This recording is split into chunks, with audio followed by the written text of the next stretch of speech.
Hello বন্ধুরা, আপনারা সকলে কেমন আছেন? কাকুলিস কিচেনে আপনাদের সকলকে স্বাগত জানাই।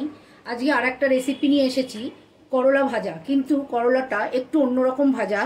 আমি এখানে এরকম সাইজের দুটো করলা এখানে কেটে নিয়েছি করলা ভাজার মতো করে। এই দেখুন, করলা ভাজার মতো করে কেটেছি, কিন্তু এটা আমরা একটু অন্যরকমভাবে ভাজবো। কারণ প্রতিদিন এক ধরনের করলা ভাজা ভালো লাগে না, তাই আমরা একটু অন্য ধরনের করলা ভাজা করব। এবার আমি এখানে নিলাম একটা বোল। এই বোলটার মধ্যে আমি একটা একটা করে মশলা দেব হাফ চামচ আদা বাটা, 1 চামচ রসুন বাটা, স্বাদ মতো লবণ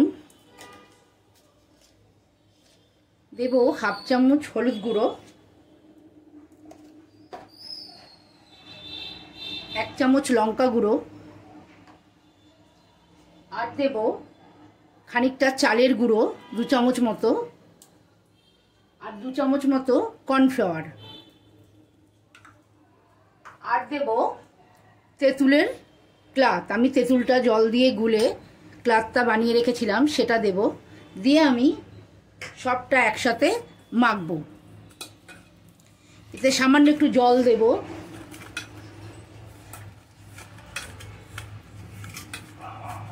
একটু জল দিয়ে এটাকে এরকমভাবে গুলে নিয়েছি। এবার আমি এর মধ্যে দেব কসুরি মেথি।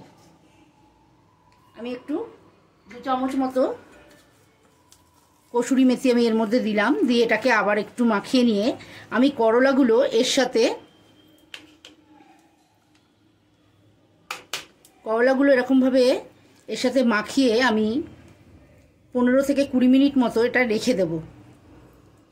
রেখে দিয়ে আমি ভাজতে নেব। এরকমভাবে সব করলাগুলো আমি এর সাথে মেখে রেখে দেব। এবার আমি এটা ভাজতে নিচ্ছি। 20 মিনিট মতো হয়ে গেছে, আমি এটা রেখে দিয়েছিলাম। এবার মশলা মাখিয়ে এবার আমি এটা মিডিয়াম ফ্লেমে করে তেল গরম করে নিয়েছি এর মধ্যে। এবার আমি মিডিয়াম ফ্লেমে এগুলো একটা একটা করে ভেজে নেব। কিন্তু এটা করার আগে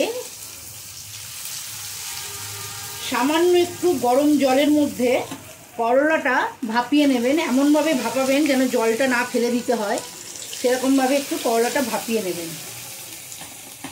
নিয়ে তারপর মশলা মাখিয়ে রেখে দেবেন। এটা খেতে দুর্দান্ত হয়। এটা শুধুই খাওয়া যায়, ভাত রুটিরও দরকার পড়ে না, স্ন্যাক্সের মতো। কারণ এখন তো সবারই করলা খাওয়া খুব প্রয়োজন।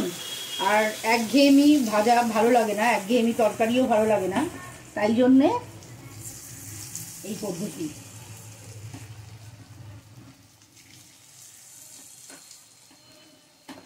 এই দেখুন কেমন ক্রিস্পি হয়েছে। এটা খুব ক্রিস্পি হয়েছে। এগুলো খেতে খুব ভালো লাগে। আপনারা যারা তেঁতুল খাবেন না মনে করবেন, তারা আমচুরের গুঁড়োটা ব্যবহার করবেন। আর করলাটাও অল্প ভাপিয়ে নেবেন, নিয়ে তারপর মশলা মাখিয়ে আবার ফ্রিজের মধ্যে এটা মশলা মাখিয়ে ফ্রিজের মধ্যেও রেখে দিতে পারেন। 2-3 দিন ফ্রিজে রেখেও, এটা মশলা মাখানো জিনিসটা 2-3 দিন ফ্রিজে রেখেও এটা খাওয়া যায়। ফ্রিজে রাখবেন, ফ্রিজ থেকে বের করে গরম গরম ভেজে এটা খাবেন।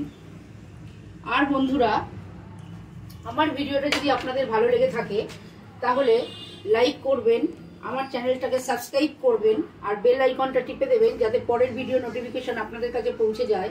আর অবশ্যই রেসিপিটা বানিয়ে আমাকে কমেন্ট সেকশনে জানাবেন কেমন লাগলো। নমস্কার।